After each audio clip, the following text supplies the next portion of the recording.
Olá, senhoras e senhores, eu sou Oswaldo Meza e hoje mais um episódio do podcast Na Mesa com Meza.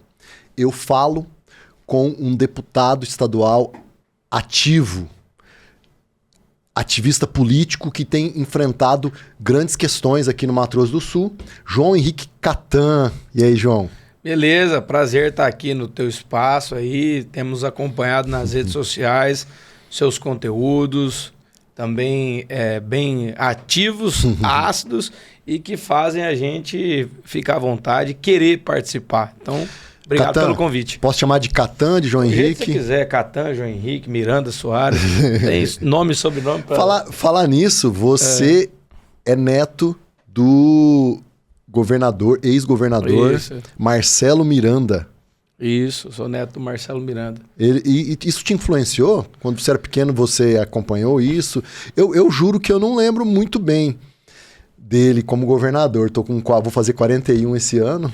Cara, é assim, a família de político normalmente não gosta que a gente entre no jogo político, né? A família política sofre eventuais desgastes, perseguições, é o escudo, a tua família é o teu escudo. Então, se você vier a ser exposto, sofrer, vai ter algum tipo de consequência. Então, normalmente, a família não quer que a gente entre. Só que é o que eu sempre disse. Minha esposa não gosta nem de aparecer, não coloco nem foto dela. Ah, é? Então, para você ver, você já está quase que um político. Então pelo menos um repórter político. Vai entender o que eu estou querendo dizer. E na verdade, então, assim, não é uma coisa que, você é neto, você tem um parente. Isso brota dentro da gente. E no meu caso, foi maior do que... qualquer outra coisa que a gente pudesse canalizar ou direcionar, né? Eu entrei na política muito depois do meu avô já estar fora de combate, assim, vamos dizer, do combate do jogo político, né? Mas eu gosto de dizer que eu também sou neto do João Catan, né? João Catan, que tem a sua história, né? Família árabe aqui em Campo Grande, só que veio de uma família humilde. Catan é árabe? É árabe, sem exposição.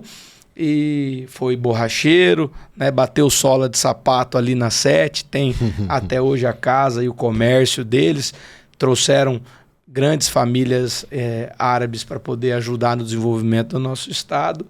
Então eu sou um pouco de cada um desses meus sobrenomes. Juntou tudo e criou o que você é hoje, né? Eu não acho que exatamente é isso que defina a gente, né? Eu acho que eu nasci com essa vontade de descobrir... Porque você poderia usar João Henrique Miranda, né? Você... Isso é uma grande bobagem. Na verdade, assim, o meu nome é muito grande, né? Então, meu nome é João Henrique Miranda Soares Catan. Qual sobrenome você vai utilizar, ou que vai combinar, ou que vai sintetizar aquilo que você é? E... a gente veio de um processo de coordenação de movimentos de revolta, de perseguições a pessoas, a ativistas. E eu acho que assim, a gente produziu isso, por exemplo, eu fui um dos coordenadores em São Paulo do movimento da revolta dos 20 centavos. E ali não tinha sobrenome nenhum que conseguisse controlar, canalizar ou capitanear isso. Você fala da Dilma, não, antes, que culminou no impeachment da Dilma. Antes da Dilma.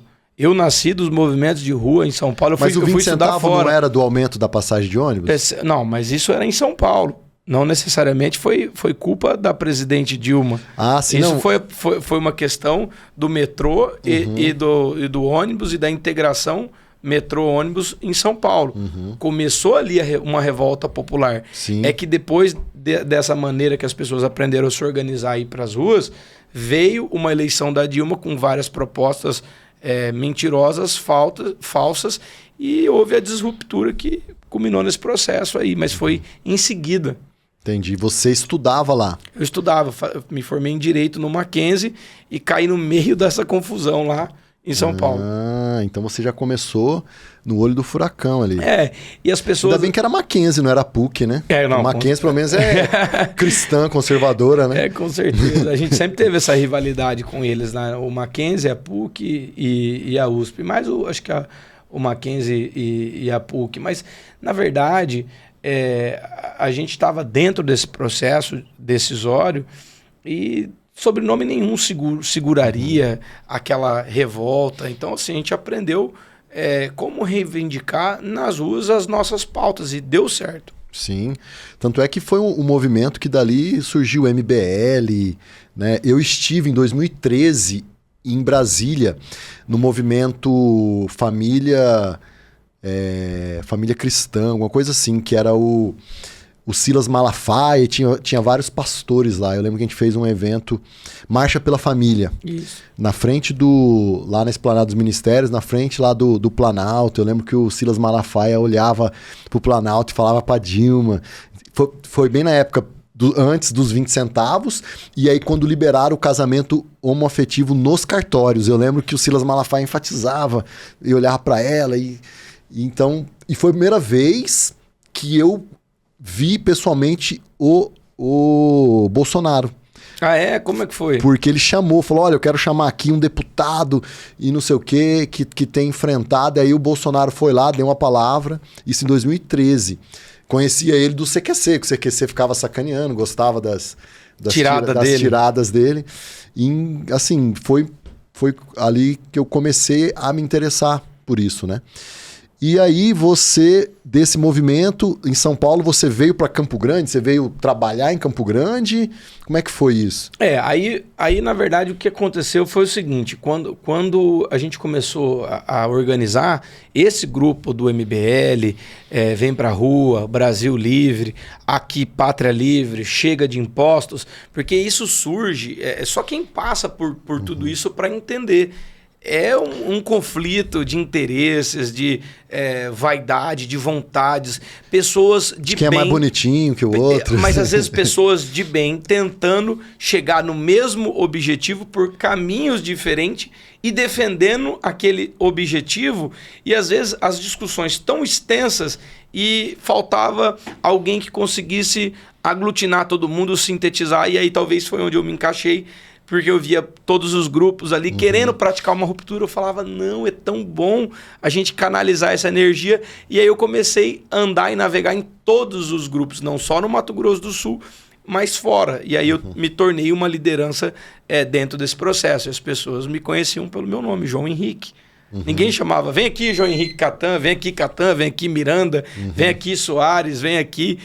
Você entendeu? Então isso é assim que surgiu. Eu vim das ruas desse processo. E aí a primeira eleição que você disputou foi para deputado estadual. Foi de vereador. De vereador. Você estava no PSDB. Na verdade, a primeira eleição que eu disputei, você falou do Anderson Barão aqui, Sim. do diretório da Uniderp, eu comecei a fazer... Saudoso Anderson Barão, meu amigo, cara. Até hoje eu lembro dele. Meu amigão. E aí o que nós fizemos? Eu e o Anderson, nós descobrimos que tinha... era irregular o centro acadêmico, o diretório acadêmico da Uniderp, Luiz Ferracini. E nós fomos para cima da diretoria.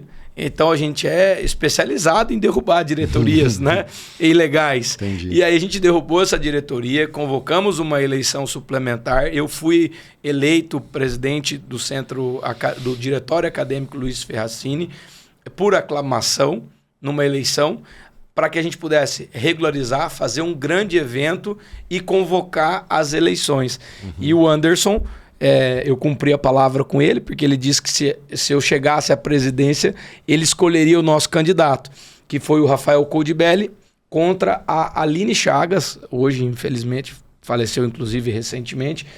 A Aline ganhou a eleição, eu fiquei com os meninos e após isso eu acabei indo para São Paulo. Mas veja, você assumia a eleição, ganhava a eleição, virava presidente lá no 9º, no 8º, 7º semestre. Eu, no meu segundo mês, eu era presidente do diretório acadêmico da Uniderp, um aluno de primeiro semestre. Então, eu realmente tenho isso dentro de mim, essa habilidade de construir através do diálogo, pontes e trabalhar para as pessoas. Eu gostava disso. A gente fez um mega de um evento lá e, enfim, foi a minha pequena gestão no centro acadêmico, que aí descobrimos que estava errado, não era diretório acadêmico, era centro acadêmico, registramos assim e até hoje funciona o centro acadêmico Luiz Ferracini na Uniderp.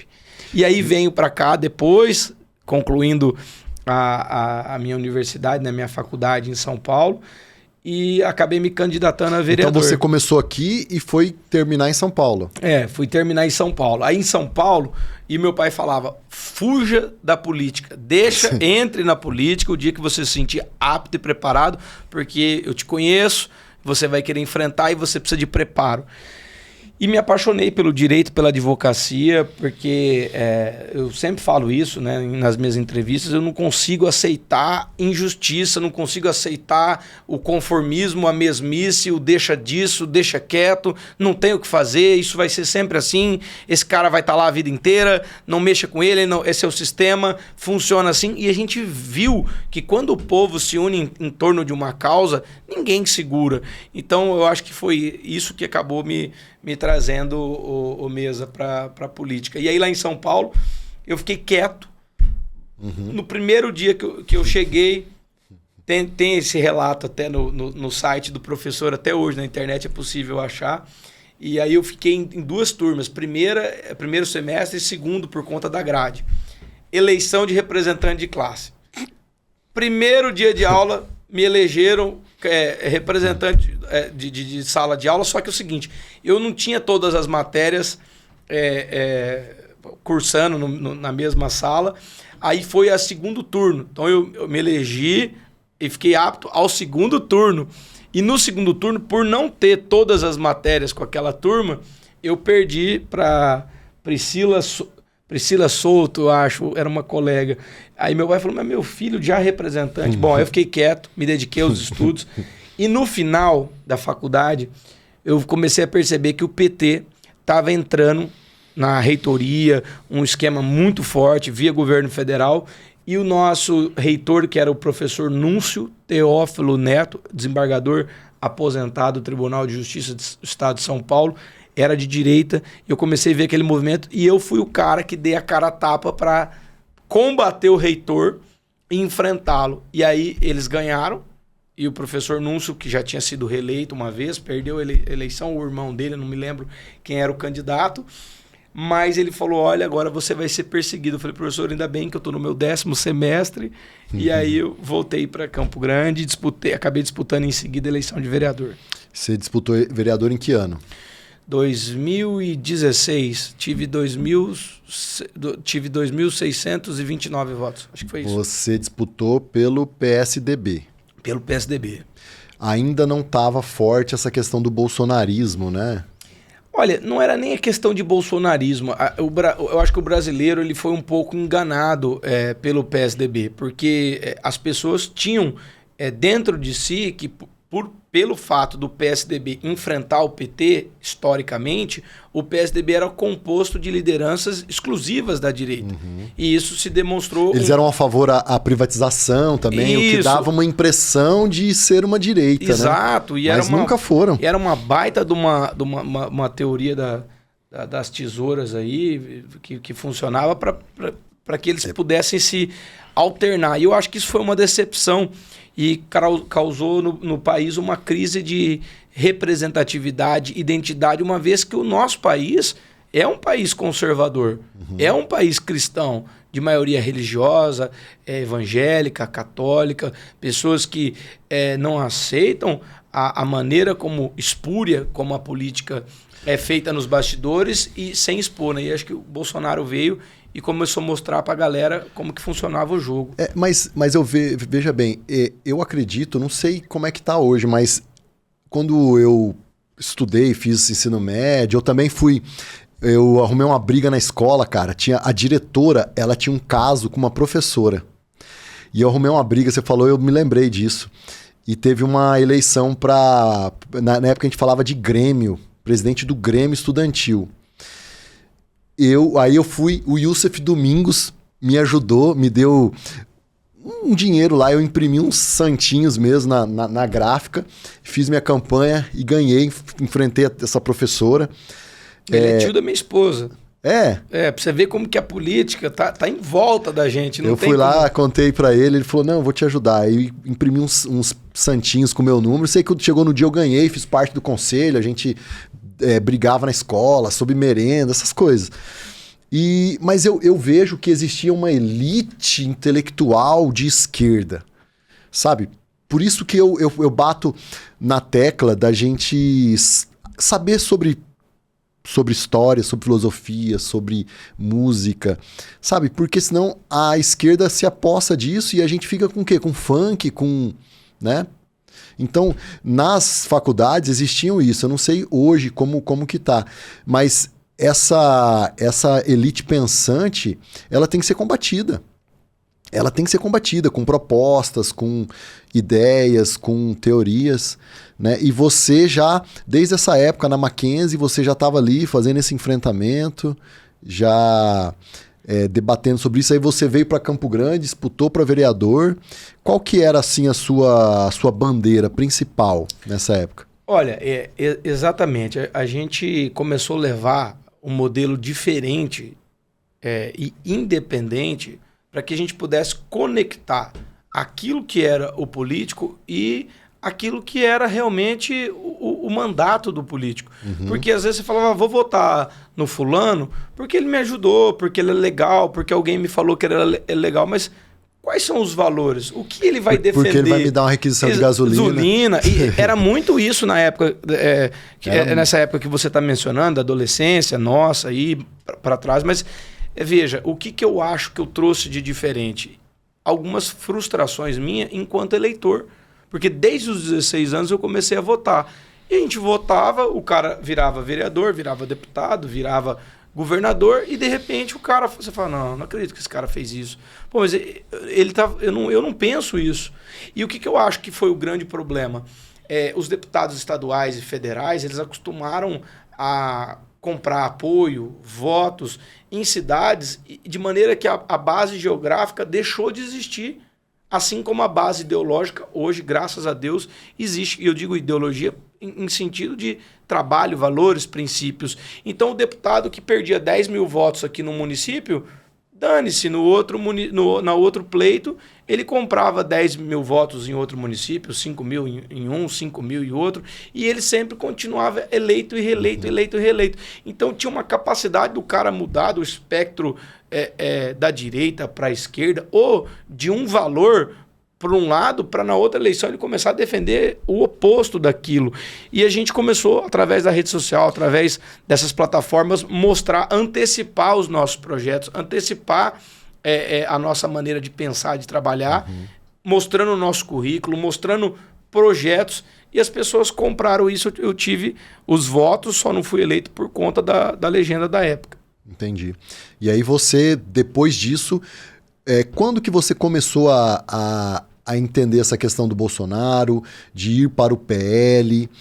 Como que houve essa ruptura? Você acordou e falou, puxa, o PSDB não dá mais. Não, você matou a charada. Eu comecei a enfrentar o PT lá em São Paulo, eu sou mackenzista, então eu acho que... Presbiteriano lá, então, a faculdade. Assim, eu escolhi fazer essa faculdade por ter identidade com os valores históricos que essa instituição de ensino defende, que são valores que eu sempre acreditei, sempre estudei, desenvolvi.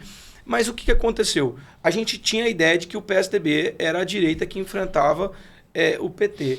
E aí veio a minha eleição de vereador e eu vi como que funcionava uma eleição de vereador.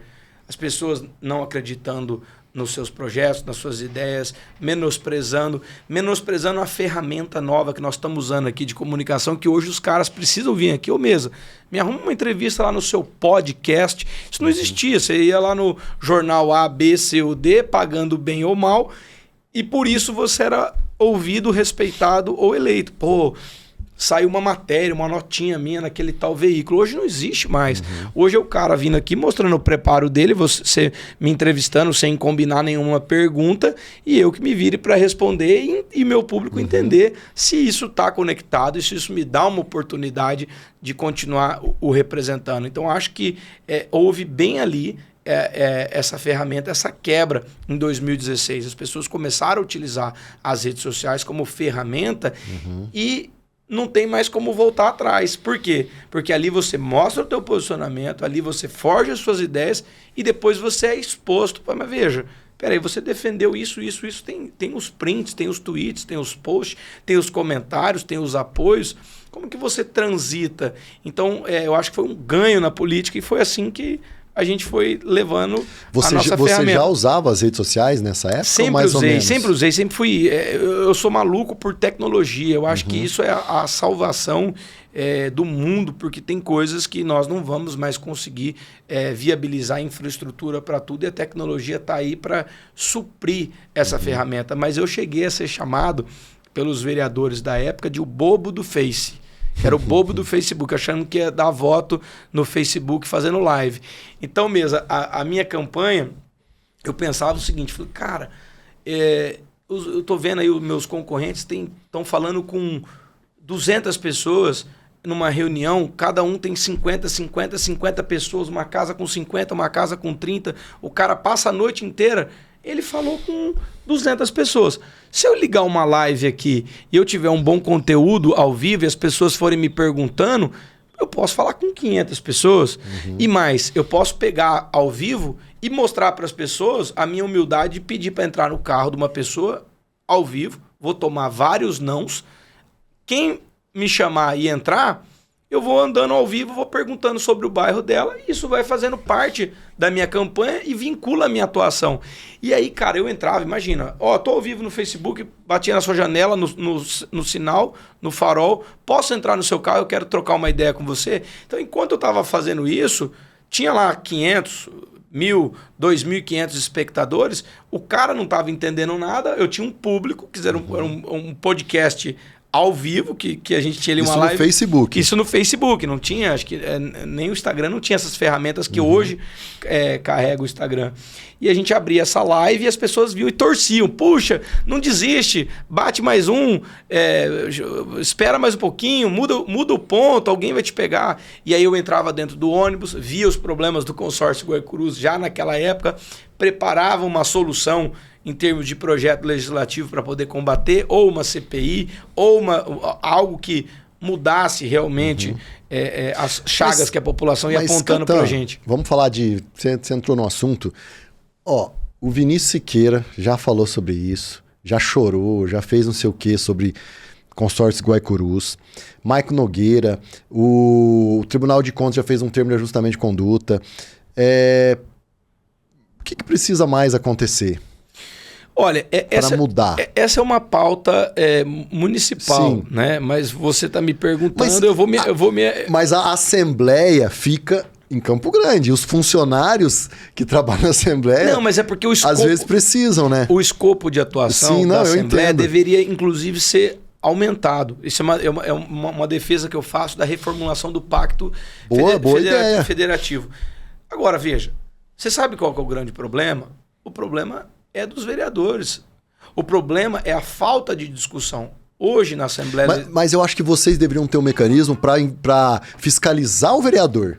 Eu acho que um dos grandes problemas é a falta de discussão e falta de visão dos parlamentares em permitir um contrato de 20, 30, 15 anos, porque nós estamos engessando a discussão de 4, 5 legislaturas pela frente. Então, é bem difícil você pegar um contrato já todo mal discutido dentro do parlamento e trabalhar com a ideia de que ele vai vincular aquilo praticamente ad eterno. Estou falando de um contrato que é praticamente uma concessão que eles fazem de 20 anos, 30 anos. Não só esse caso...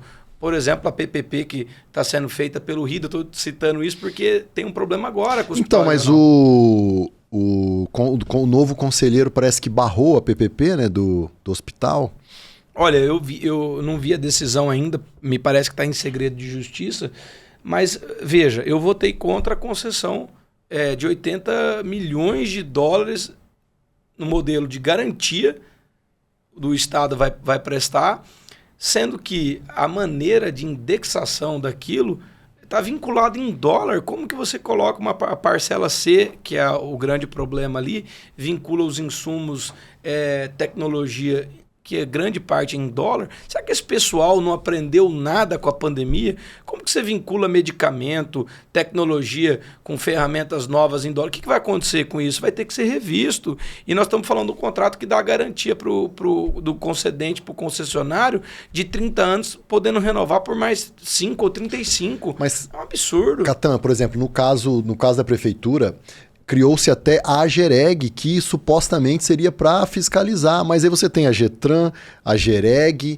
a prefeitura, e não vai, cara, não mas funciona. Será que esses órgãos estão exercendo na sua plenitude e trazendo aos legisladores, ou os legisladores querendo entender e discutir, exaurir isso dentro do plenário? Mas Esse é o grande problema. Mas é por isso que eu acho que o deputado estadual, ele deveria, pelo menos na omissão de vereadores, ter aí uma prerrogativa de poder cutucar, né? Olha, eu acho que nós já estamos fazendo isso agora no seu próprio podcast. Sim. Isso já vai produzir esse efeito. Mas, cara, eu vou te falar uma coisa. Eu sou sozinho ali na Assembleia. O trabalho de você falar alguma coisa, de você depositar uma confiança, de você explicar para as pessoas, você estudar antes, é exaustivo. Porque no meu caso eu sou 1 de 23. Se eu cometer um erro de uma vírgula, na hora 23 cara cai para cima para descredibilizar toda a minha fala.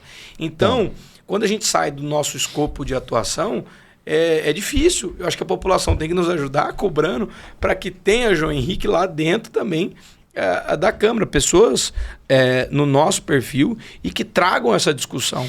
Falando nisso, falou de descredibilizar, vamos para a pauta mais polêmica do podcast. CACEMES. Por que você tomou essa pauta? O que te levou a tomar essa pauta? Eu sei que você está fazendo esse enfrentamento. E o que vai acontecer? Vai terminar em pizza?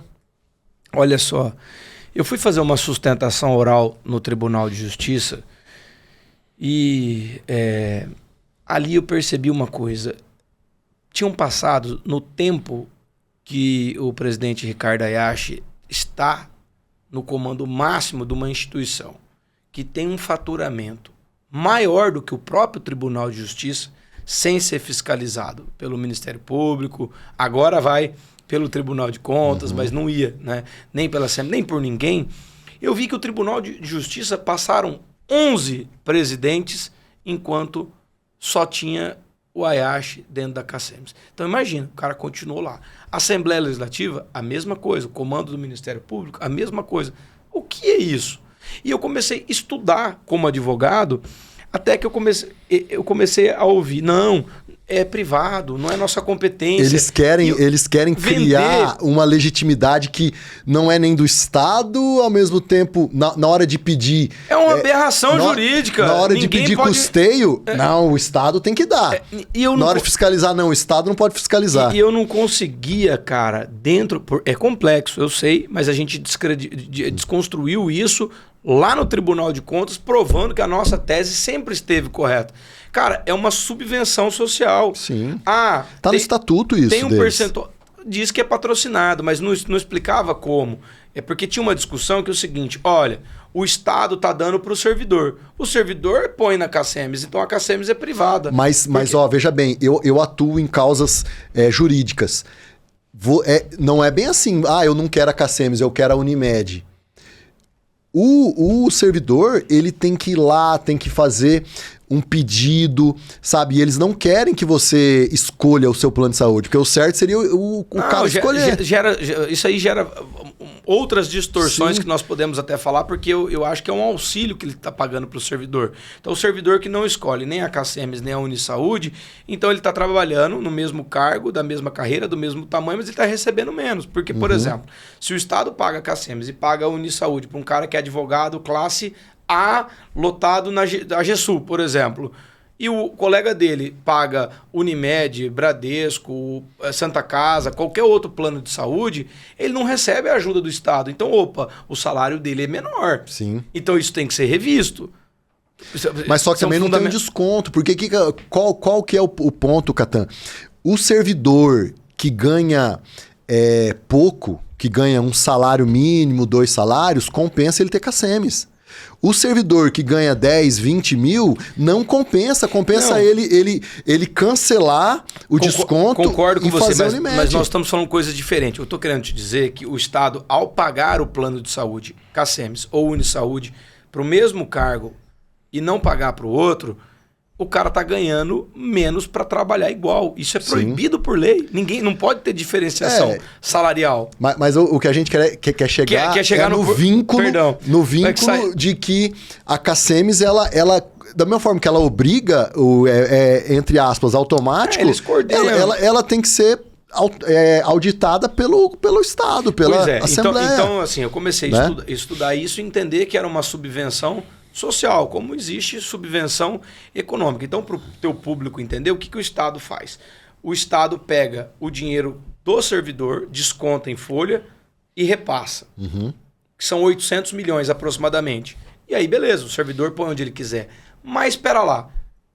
E a qualidade de patrocínio, que eles queriam chamar de contribuição patronal, para não falar que era auditado ou fiscalizável ou rastreável, e o Estado pega 500 milhões, entrega na mão do servidor e o servidor deposita isso tudo vinculado, cruzado, casado dentro da conta da CACEMS. São 500 milhões de reais. E veja, mas a Santa Casa também recebe. Santa Casa recebe volta de 100 milhões do Estado. Só que a Santa Casa não recebe um recurso, um incentivo, um auxílio, um subsídio.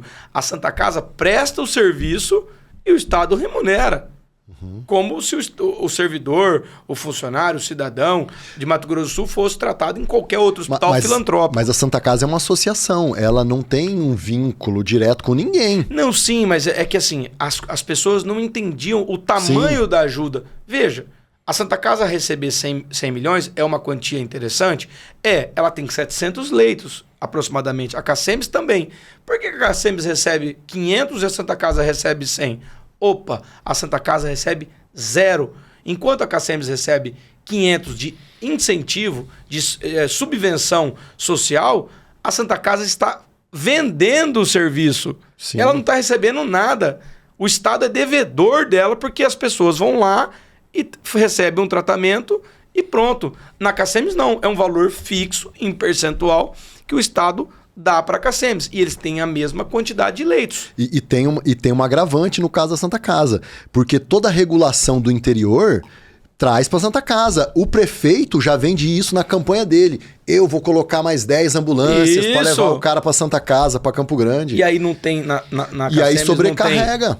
Neurologista 24 horas, criança que sofreu algum trauma severo. UTI neonatal. Entendeu? UTI neonatal, vai tudo lá para Santa Casa. Sim. Entendeu? Então, eu olhando isso, cara, por que essa injustiça? Sem contar que existe grupos de anestesistas que é uma máfia.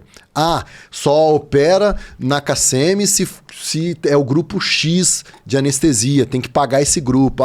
Em tal lugar só opera o grupo que é outra máfia. Isso encarece. Eu tô te falando isso porque eu conheço o mercado de plano de saúde. Campo Grande é uma das redes mais caras do Brasil. Para um plano de saúde vir para Campo Grande, que eu acho que deveria ser mais barato, porque daí você melhorava a saúde, porque quem pode pagar um pouquinho ia conseguir ter um plano de saúde, mas o plano de saúde fica elevado por quê? Porque a rede é cara. E aí eu comecei a observar isso. Então as pessoas agonizando, sofrendo, servidor, contratos espúrios, escusos, fraudes, simulações. E começou a me chamar a atenção, por exemplo, um contrato que o Ayashi fez de odontologia.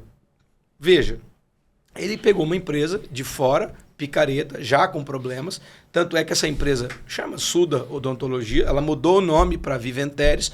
O rapaz que era dono, acho que da empresa, ele é de Sidrolândia, do interior, nunca mexeu com isso, nem sabe o que ele está fazendo lá. Um baita de um laranjal. De Sidrolândia? Acho que é de Sidrolândia. Rapaz, Sidrolândia Chapadão do Sul. Tá. E aí tava devendo todo... Sidrolândia tá fazendo escola. Tava devendo todo mundo lá, montou essa empresa, pagou a dívida dele e começou a progredir. Vamos ver o contrato do cara. O contrato do cara com a CACEMS são 200 e tantos mil vidas seguradas, atendidas, na época, a 20, 30 reais que eles contrataram, entendeu? O mercado oferece e disponibiliza a 8, 10, 11 reais com um serviço de maior qualidade. e ele fazendo contrato de 10, 15 anos, mas a gestão dele nem tinha 10, 15 anos. E eu comecei a observar que esse modelo abre uma empresa fora, a pessoa é conhecida, vem 10, 15 anos de contrato antecipado. No caso dessa empresa de odontologia, o dinheiro dava R$1 bilhão em 10 anos.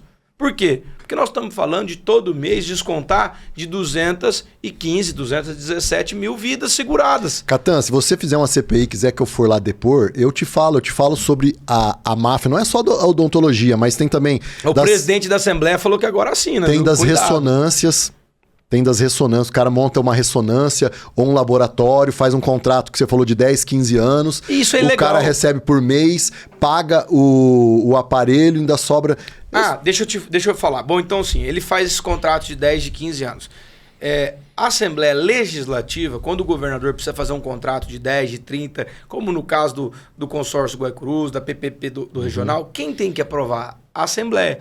Então, por que o cara que fez... esse movimento sindical, federações, associações, que discute a coletividade, que discute o empoderamento das pessoas, no momento de assinar esses contratos esquisitos ou de dilapidar o patrimônio, não passa pela Assembleia. Então eu comecei a entender que isso estavam sendo costurado e feito de uma forma a lesar o servidor, vendando de informações sem nenhum tipo de auditoria. Tanto é que agora ele contrata uma Big Four, que é a KPMG, porque eu comecei a denunciar que quem auditava ele era uma empresa de capital social, 5, 15 mil reais lá, sei lá, e mudava a empresa, a PJ, mas o sócio, o auditor era sempre o mesmo. Isso nesses... todos os anos que ele passou lá. Essa contratação da KPMG é recente. Então, o que eu comecei a entender? Que esses contratos de 10, 15 anos é um ato de excesso de poder que deve ser anulado e que provavelmente tem algum tipo de sujeira lá e maracutaia que permite a anulabilidade desses contratos e devolvendo o poderio para os servidores que estão tendo o seu patrimônio lesado. Foi isso que me motivou, vendo os servidores agonizando com... falta de pagamento para os médicos, descredenciamento, qualidade no atendimento, pessoas precisando de cirurgia, agonizando de dor, o sistema de órtese e prótese, pessoas que precisam fazer quimioterapia, crianças precisando fazer quimioterapia e recebendo uma medicação na nota fiscal e no manejo da criança, outra medicação sendo feita em caráter paliativo. Então, a gente recebe hoje denúncias diversas. O que está acontecendo dentro dessa instituição é desumano e criminoso. Se você for mexer, cara, pode mexer na órtese e prótese, pode mexer nas empresas que prestam o serviço, nas empresas que vendem as próteses, o valor da prótese, quem ganha o quê. Pode ter certeza que tem coisa, cara. Outra coisa, a Apvida... ela usa a rede da Cacemes hoje. A gente sabe da Apvida. Sobrecarrega para os servidores. Eu me lembro, eu moro no Parque dos Poderes. Um tempo atrás teve a última eleição. Eu acho que foi lá no Palácio Popular. Cara, foi uma baixaria. O povo gritou, vaiou, não queria. Eu não sei como que o Ayash consegue se perpetuar. Eu não sei no estatuto como que é. Se é votação direta ou se é o conselho que vota. Eu tava nessa assembleia. Que foi lá no... A gente mobilizou as pessoas. Ninguém mais queria esse tipo de decisões. A galera queria ir lá porque tava com vontade de falar um sonoro não para todas as pautas. E ele não acreditou, cara. Ele colocou todas as pautas, a galera votava. Olhava para mim, não. Até que ele colocou uma pauta. Vamos fazer o seguinte, então. Vamos acabar com reeleição na Cacemes, que é uma pauta de vocês antiga, para ver se ele saía de lá com algum tipo de vitória pelo ego, pela vaidade dele. Só que as pessoas entenderam. Peraí, ele tá querendo acabar com a reeleição porque sabe que nós vamos colocar um nosso e aí ele quer voltar em seguida. Cara...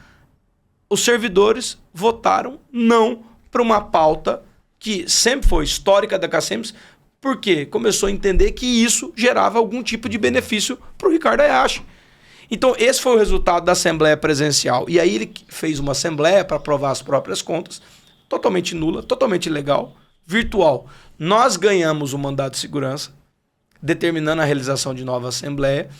Ele perde o prazo de agravo, Porque ele entra com embargos de declaração e entra com agravo, então o agravo dele está precluso, e ele entra com um segundo agravo e ele ganha esse segundo agravo no tribunal, dizendo que eu era parte ilegítima, porque as verbas ali não eram subvenções sociais. Ali estava no mandato de segurança, estava uma via estreita para discutir isso. Só que agora nós estamos subindo o recurso especial, onde o próprio Tribunal de Contas mostra é subvenção estadual social. Então o que acontece?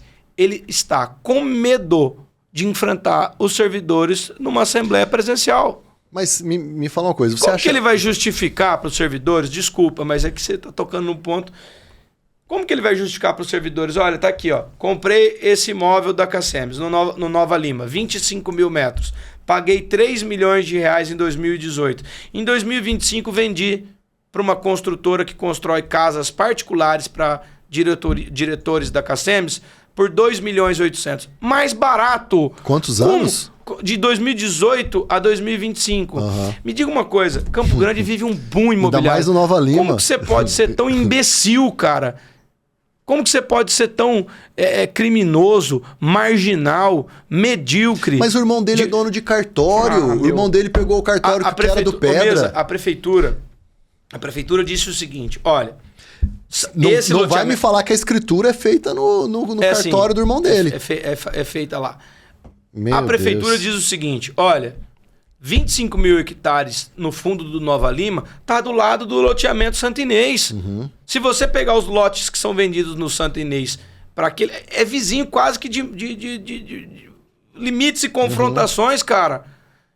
Se você pegar e multiplicar por metro quadrado, em média, o terreno que ele entregou por 2 milhões e 800, comprou por 3 milhões, para essa construtora Atlas, vale 13, 14 milhões.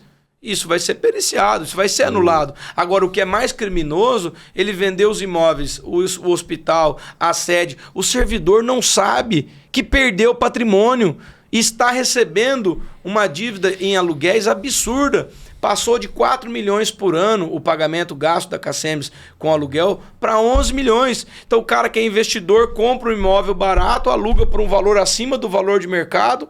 A Cacemes não conta nada para ninguém em 4 anos sendo corrigido a 4% ao ano.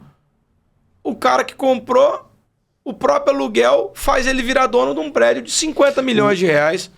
Isso é sacanagem, Você tem que notificar também a Noreg ou o cartório para investigar também essas transações aí, cara.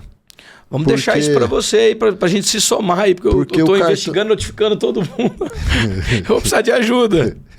Não dá, cara. A gente tem que ir para cima. Você acha que o judiciário... O que é mais espantoso é o seguinte. Ele fez uma proposta com o corretor particular dele. 24 milhões. Quer dizer, a gente sabe que o prédio vale uns 50. Por que a gente sabe isso? Porque tem uma avaliação desse próprio corretor dele, assinada por ele, dizendo que o prédio vale 33. Poxa, se vale 33, por que você tem essa proposta de 24 assinada pela Caiobá? Quando chegou no cartório e lavrou a escritura, o cara da Caiobá pagou 23, mas ele já não tinha aceitado pagar 24? Mas e a perícia particular, o laudo de avaliação da pessoa que assinou essa proposta, o corretor? Eram 33 milhões de reais. Como que vendeu por 23? A mesma coisa em Três Lagoas. Valia 25, tinha uma avaliação particular no valor muito maior, quer dizer, quase 40, 50 milhões, e na hora de entregar na escritura, 2 milhões desapareceram, de 25 foi para 23. Rapaz. Saques foram feitos aí nesse período. A gente tem que olhar. Tem que... só a CPI que vai poder pedir quebra de sigilo bancário. Olha, eu vejo que ele está patrocinando uma rede de ataques agora muito interessante. Tá, mas antes da gente chegar nessa, eu quero chegar nessa aí. Com você. O governo parece que soltou a mão dele agora, né? Eu vi o Zeca, porque ele é cria do Zeca. Eu vi o Zeca falando, porque o Ayar, sei o quê. Ele tá lá há 14 anos, ele é um cara de esquerda, já tentou ser... senador, parece, pelo PT, alguma coisa pelo PSB, não sei. Mas o governo soltou a mão dele, o Riedel, será que vai dar carta branca? Nós fizemos um ofício ao governo, porque tudo começou, Mesa, com essa hipoteca. Eles pegaram esses 500 milhões do Estado, hipotecaram. Porque a hipoteca, você advogado sabe, você hipotecou R$1, você congela todo o seu crédito, porque a hipoteca ela é indivisível. Então, se você hipotecou 500 milhões para pegar 30, azar o teu. Você não hipoteca a metade. Só que o dinheiro é do Estado. O Tribunal de Contas acabou de dizer isso. E aí ele foi e fez essa hipoteca. Essa hipoteca começou a bater na porta dele. Ele fez um empréstimo. Fez um empréstimo. E ele deu o bem garantia e do pegou... Estado. Ele deu 500 milhões do Estado de garantia. Mas esse dinheiro ele usou para quê? Ele pegou 30 milhões. Eu não sei, porque é estranho, porque o advogado dele diz que eles usaram para pagar fornecedores. Ele diz que usaram para pagar hospitais e reverter em benefício para a CACEMS. Então já tem uma contradição ali. Mas independente disso, o recurso é do Estado. O Estado teria que assinar como interveniente anuente. Há uma fraude e uma simulação na cédula, consta o Estado, e o Estado vem dizendo depois, olha, eu não participei dessa maracutaia. E pegou no Banco do Brasil? Eu não participei de nada criminoso. Não, ele pegou do Sicob. E as pessoas que são integrantes do Sicob aqui são pessoas que trabalharam com o PT e com eles a vida inteira. E é interessante que daí não foi o Sicob daqui, foi o Sicob de Minas Gerais. Mas veja, para liquidar essa hipoteca, para pagar esses 30 milhões, é que ele vendeu esses imóveis dessa forma para uma empresa que vende e compra motos, que é a Caiobá, que é algo muito estranho. E hoje a gente tem uma certeza, porque são documentos deles. Poxa, por que você não chamou o servidor para dialogar, para discutir as condições desse contrato? Diz assim, servidor... Não, mas a venda tem que ser aprovada em assembleia, né? Ela vai ser anulada por conta disso, mas ele, por legitimidade, pela questão moral, pelo discurso falso e criminoso que ele apresenta, todas as vezes, ele deveria levar à Assembleia. Mas olha, ele fez um vídeo agora esses dias falando que já está tudo resolvido, mas veja bem, uma ação popular que tem aí, o juiz indeferiu, mas ele não ouviu o Ministério Público. Foi a nossa ação popular, você se habilitou lá. Só que o seguinte, nessa ação, são duas ações. Você não acha que o judiciário também está estranho? Porque o juiz não ouviu o Ministério Público. Tanto é que a minha alegação é essa. Falou, olha, é nulo esse indeferimento porque o Ministério Público tem que se manifestar. Na lei da ação popular, ele é obrigado a se manifestar antes. Eu achei muito interessante o seu posicionamento, mas o que eu acho que mais corrobora é porque é o seguinte, é difícil você mostrar para o judiciário o que é a CACEMS. Nunca ninguém discutiu isso, nunca ninguém levou no judiciário, nunca ninguém levou no Tribunal de Contas, só nós, é a primeira vez. Então hoje, essa decisão do Tribunal de Contas, que bom que você se habilitou lá, que bom que o juiz decidiu depois, porque agora nós vamos mostrar na ação popular o seguinte, juiz, é dinheiro do Estado, é uma subvenção social. Está aqui, toda aquela decisão dele, para mim, após ser corroborada pelo Tribunal de Contas e a sua provocação, oportuniza ele voltar atrás, ou o Tribunal de Justiça ou o STJ. Agora, a outra ação que nós também estamos ajudando a ABCAMS, que está à frente disso, daí está comprando uma briga muito grande, ela tem a sua legitimidade para questionar, principalmente por ser subvenção social. Mas o que eu quero perguntar para o teu público é o seguinte, como que ele vai hoje numa assembleia e vai dizer o seguinte, olha, tá aqui, ó, essa é a proposta do meu corretor particular. Tá aqui, tá nas mãos da justiça. Ele avaliou o prédio da sede por 33 milhões. Quer dizer, o cara já avaliou para baixo a pedido dele, provavelmente, porque a gente tem informações do mercado que aquilo vale 50 milhões. Mas vamos acreditar no corretor particular dele, vale 33. Por que vendeu por 23? E por que fez isso sem pedir autorização ou a discussão, debates, eles adoram essa palavra, com ninguém, com o servidor público? Por que a proposta original do comprador, ele aceitou pagar 24 e na hora de passar no cartório, passou por 23? Por que sumiu 1 milhão? E outra coisa, por que ele fez no cartório do irmão dele, do Eli Hayashi, e o Eli Hayashi não pegou e falou assim, não, mas por que não tem a anuência do Estado? O Eli Hayashi não questionou isso. Ele fez a escritura e tchau. Por que o imóvel também do Hospital de Três Lagoas, a gente tem uma proposta assinada por esse corretor de 25 milhões, quer dizer, já valia muito mais, mas a proposta de 25 e a escritura foi lavrada por 23.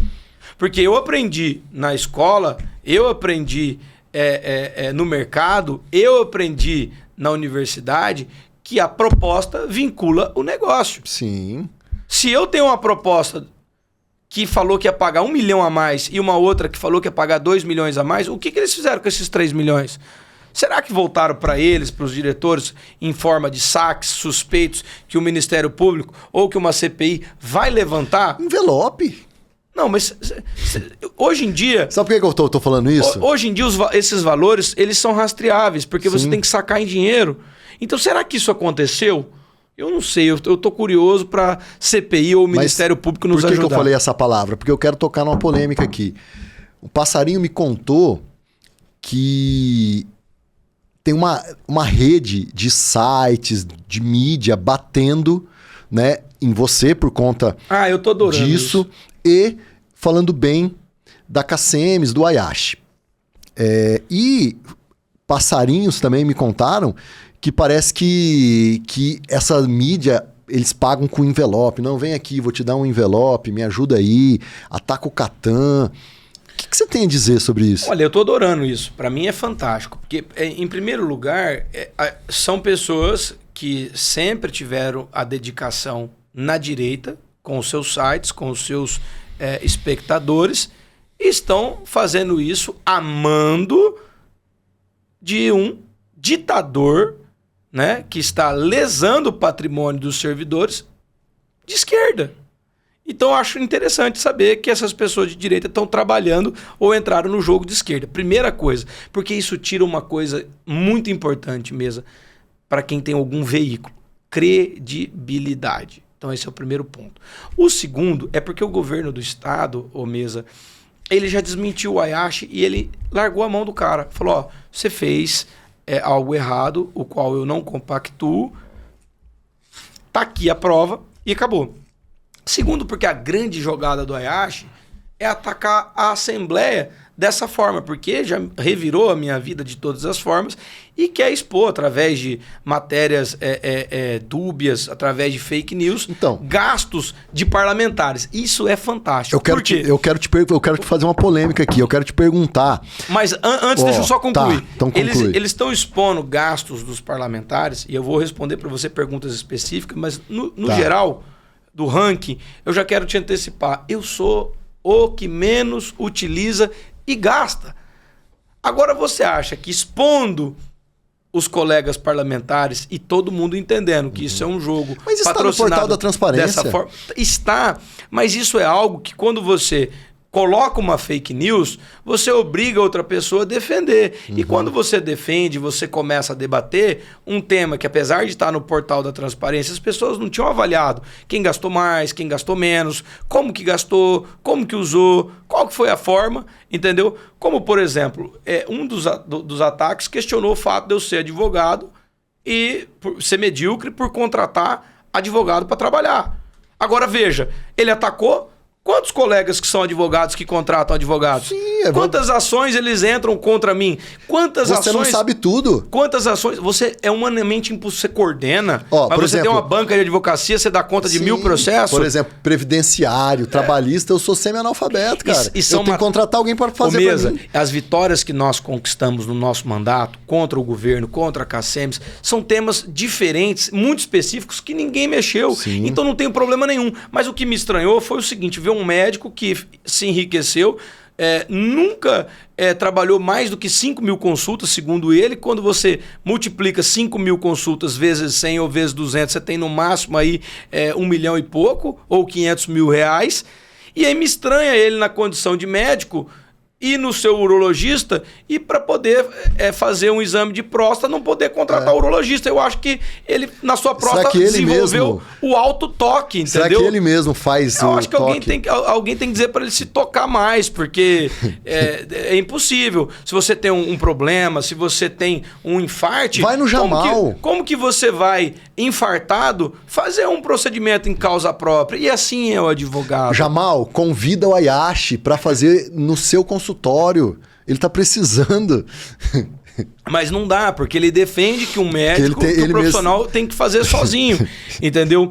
Então, assim, a gente não tem... Eu vejo com naturalidade e fico satisfeito com esse debate, com esses embates, porque isso vai começar a trazer cada vez mais combustível, tanto para o governo e para a Assembleia, que tinha algum tipo de receio, ter que levantar tudo e dizer assim, ó, a Assembleia não tem nada a ver com isso, o Tribunal de Contas não tem nada a ver com isso, o governo não tem nada a ver com isso. Então ele está nos ajudando a abrir a CPI. Tanto é que nós temos, pela primeira vez, a declaração do presidente da casa, dizendo, deputado Catan, o senhor estava certo todo esse momento.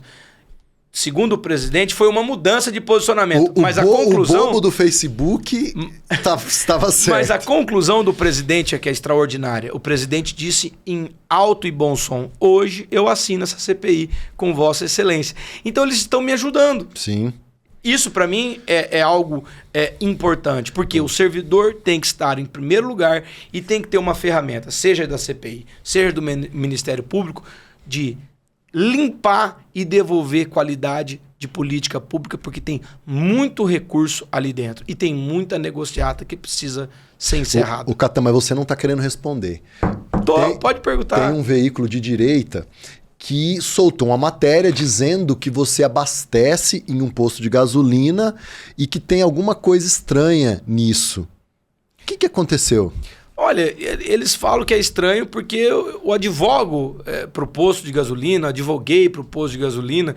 E assim, na minha vida, ô Mesa, eu sempre trabalhei com... Mas é superfaturada essa gasolina? Não, olha só, é só você olhar no portal Transparência. O que eles questionaram, e aí é interessante, porque quando você questiona e levanta todos os outros gastos em combustível na Assembleia, eu gastei 3 vezes menos que todos os outros. Então, com relação a números, eu acho que isso aí já fica respondido. Mas o que eles questionam é o fato de eu ter advogado numa ação para esse posto. Por quê?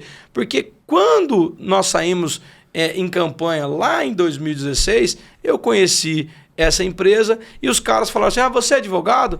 Você perdeu aí? Não, faz o seguinte, vou te dar uma oportunidade de trabalho. Você quer cobrar uma ação que eu não recebo, do remanescente da Lama Asfáltica, uma empresa, que eu não vou citar o nome da empresa, mas está no portal Transparência. E eu, como advogado, ofereci um trabalho de entrar, executar, e você sabe que a gente só recebe o dia que recebe, né? Que não é? Termina. E é uma ação que eu, com começo, meio, e não chegou ao fim, ou seja, não recebi 1 centavo. Então é um trabalho honesto. O que eles não estão acostumados é o seguinte. Quando eu entrei para a política, eu falei assim, eu quero entrar para a política, mas eu sou apaixonado pelo que eu faço, que é o direito. Eu quero continuar advogando. Os meus colegas advogados vão ver e vão me defender porque me veem no Tribunal de Justiça, no fórum. Eu continuo trabalhando. Por quê? Você continua advogando? É claro, eu carrego pasta, barriga, balcão, vou lá, emito certidão, chamo o oficial de justiça. Final de ano você está indo atrás dos alvará, porque eu estou atrás dos alvará.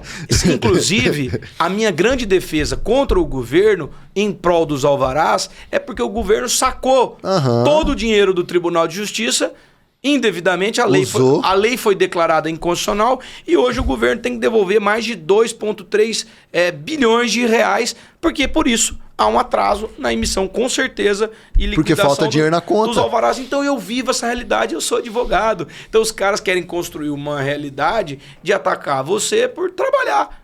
Eu sou um trabalhador, meu irmão. Graças a Deus eu tenho clientes que querem nos contratar. Catan, conversa tá boa, mas pra gente finalizar, eu preciso saber. Você tem falado sobre a pretensão de vir para governo. O Polon também tem falado. Eu gostaria de saber, você vem, ou é o Polon, quem que a gente vai apoiar? Porque hoje a gente tem o Riedel, que faz parte do sistema, talvez o Fábio Tradi, que é PT, que é outro vendido também, que só fala bem do PT porque tem um salário na Embratur, mas a gente precisa de alguém de direita, de verdade. Deixa eu te falar uma coisa, eu tenho defesas nacionais dentro do PL que já me acreditaram a poder discutir o que nós estamos discutindo, que nesse momento é uma candidatura própria. No passado, na eleição da prefeita Adriane, aquele embate, se você prestar atenção, o que os caras estavam discutindo ali? Quem que era mais de direita? Fulano é de direita, fulano não é de direita. Ou seja, se a gente tivesse uma candidatura do PL naquele momento, nós estaríamos disputando aquela vaga. E eu já fui um dos nomes que o presidente Bolsonaro disse, quero que o João Henrique Catan seja o prefeito da capital. E houve uma composição, a qual eu não concordei, todo mundo sabe, eu expus isso na época, respeitando o jogo que o meu partido quis fazer, mas estava desconectado com a voz das ruas, com o sentimento que brota no coração das pessoas. As pessoas queriam que a gente disputasse. E todas as vezes eles dizem, a direita não tem nome, a direita tem que esperar mais um pouco, vamos formar a base, vamos formar a liderança. Hoje, cara, você citou o nome do Polon, tem o meu, tem o do Contar, tem outros nomes aí, que se a gente não disputar, é por falta de organização, falta de articulação ou por covardia. Eu acho que é mais por covardia. Então, não é o meu caso. Então, o que eu quero? Eu quero defender dentro do meu partido a necessidade de ter uma candidatura própria até o último minuto. Por quê? Porque se o meu partido não fizer isso, vai errar, caramba. E as pessoas estão nos cobrando isso. Pô, o Riedel tá lá, leva essa eleição se não tiver ninguém. Se não tiver ninguém. Pô, será que precisa alguém se levantar e dizer assim, ó, vocês estão fazendo errado? Hoje, o PL, se solta um candidato ao governo, ele vai estar conectado com o sentimento das pessoas e ganha eleição. Por que nós não vamos fazer isso? Ah, não, porque chegou uma galera aí no teu partido de paraquedas, uma galera que nunca defendeu o Bolsonaro, uma galera que nunca entendeu a maneira diferente de fazer campanha, de estar em sintonia com a direita, e eu vou ficar quieto? Não. Nós vamos defender a candidatura própria assim. O que eu tenho colocado é que posso ser um nome para disputar, me coloco à disposição. Agora, tem uma coisa, para mim o mais importante é essa candidatura, é o PL ter isso. Então não é importante o projeto do João Henrique, só que as pessoas estão vendo que a gente enfrenta o governo, que a gente enfrenta o sistema, que a gente enfrenta a CACEMES, que a gente está mostrando que tem que ter uma nova forma de governar o Mato Grosso do Sul. E é isso que eu tô pronto. O Catan, só que existe um efeito que se chama efeito Campo Grande. Marquinhos Trade, ele ia para o segundo turno, aí soltaram aquelas matérias e tal, descredibilizaram Marquinhos, e depois a Soraya encheu o saco do Bolsonaro falou o nome do Contar, enfim. Como que você vê isso em você, o seu nome em Campo Grande? Porque ou eles vão ter que pegar uma Rose Modesto, como eles sempre fizeram, para ter voto em Campo Grande, ou criar uma narrativa. Porque o Riedel, a turma do Riedel não tem voto em Campo Grande. Olha, o que o PSDB fez com a nossa capital mostra a resposta que eles têm sempre nas ruas. Você saiu de um governo André Putinelli, que fez um trabalho diferente na capital, foi governador e tinha um repasse de ICMS da ordem de 22% de todo o bolo. Hoje, eles estão dando 11% para Campo Grande. Então, tem muito problema de gestão? Tem, mas a cidade sente abandonada pelo governo do estado. E eles fizeram isso, a meu ver, tentando talvez não criar essa força no Marquinhos que poderia os enfrentá-los, como assim aconteceu. Então, um jogo político, ele não pode suplantar as necessidades da pessoa. Nós somos uma capital que não tem recurso, que não tem condição de tapar o seu próprio buraco. Se não tem condição de tapar o próprio buraco, como que vai discutir uma coisa muito acima disso? Olha o que está sendo discutido a nível internacional de ferramentas de mobilidade, de conexão. Uma cidade que tem tecnologia, uma cidade que tem problema. Pelo amor de Deus, as pessoas terem que ser obrigadas a andar naqueles ônibus, tudo lata velha do Luciano Huck, rasga a roupa, arrebenta a coisa. Parece que está assando as pessoas e não mobilizando. O Parque Tech, você não vê um projeto legal que vira startup. A saúde, a Santa Casa tendo que acionar, sendo que, na verdade, a Santa Casa presta um serviço tanto para a prefeitura, tanto para o governo do estado. Então, nós estamos lidando com um governo e uma prefeitura com esse jeito, com esse estilo de governança que as pessoas estão sofrendo. E isso precisa ser mudado. E, a meu ver, isso vai ser mudado quando entrar uma pessoa como um outsider, com compromissos maiores com a população vinculada, que sentiu, que andou, que ouviu e que está disposto a enfrentar tudo para que as pessoas tenham maiores qualidades na entrega de política pública. Catan, eu queria que você deixasse suas redes sociais e eu queria que você deixasse... Você tem filho, né? 2. Eu queria que você deixasse uma mensagem para ele. Se hoje fosse seu último dia... Lógico que você vai viver 100 anos, mas vamos supor que hoje fosse seu último dia. O que você deixaria de mensagem? Pô, cara, que legal. Bom, minhas redes... Eu sempre faço essa pergunta. Nos últimos podcasts eu tenho esquecido de fazer essa pergunta, mas eu acho interessante a gente refletir, né? O que eu deixo de mensagem? Tá bom, vamos passar para essa parte aí. Minhas redes sociais, me acha no Instagram, no Facebook, no Twitter como João Henrique Catan, né? Para quem diz que eu não uso, o meu sobrenome tá lá direto, estampado nas minhas redes sociais. João Henrique Miranda Catan. Não, João Henrique Catan, né? Por conta que para me achar sim, fica mais fácil e porque me vincula. Catan já acha, né? Se colocar Catan. Você sabe que eu nunca tentei me procurar, mas eu vou tentar agora que você falou. Mas para os meus filhos, e não só os meus filhos, os filhos de Mato Grosso do Sul, eu cheguei até aqui, até hoje, porque nunca tive medo de enfrentar nenhuma adversidade. Nunca desisti. Ponto. Persevera que você vai conseguir conquistar os seus objetivos. Pessoal, muito obrigado. Deixa seu comentário aqui, seu like, se você gostou dessa entrevista, se você quer ter uma parte 2, porque eu acho que a gente tem muito assunto ainda para debater.